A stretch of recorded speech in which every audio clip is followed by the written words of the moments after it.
Mga bro, mukhang nagpakita ng matalinong pag-iwas sa gulo ang future BRP Miguel Malvar FFG-06. Habang nasa gitna ng delivery cruise nito mula South Korea papunta sa Pilipinas, hindi ito dumaan sa Taiwan Strait, kundi umikot ito sa silangang baybayin ng Taiwan. Smart move, di ba? At bakit nga ba? Simple lang, mga bro, may ongoing Chinese slave fire exercise sa paligid ng Taiwan, codename Strait Thunder 2025.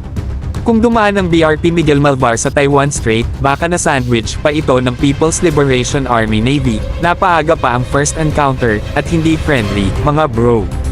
Kung ikukumpara natin, dumaan sa Taiwan Strait noon ang BRP Jose Rizal at BRP Antonio Luna during their delivery voyage. Pero ibang panahon yun, mas chill pa ang sitwasyon sa rehiyon noon. Ngayon, mas mataas ang tensyon, mas agresibo ang kilos ng China. Iba na ang may pinagdaanan, mga bro. Tsaka isipin nyo to, kapag dumaan ka sa Taiwan Strait, parang nilalatag mo na rin ang radar at sonar signature ng bagong barko mo sa mata ng China. Kung baga sa boxing, inaabot mo na agad ang game plan mo sa kalaban kahit wala pa sa ring. Hindi ba't sayang? Itong desisyon ng Philippine Navy ay isang patunay na may foresight at diskarte tayo pagdating sa maritime operations.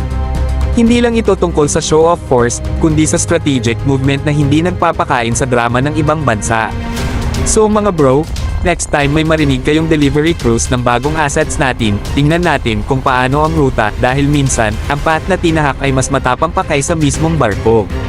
Stay alert, stay smart, at stay tuned, mga bro, dahil hindi lang ito pagdating ng bagong frigate, kundi pagdating ng bagong level ng diskarte.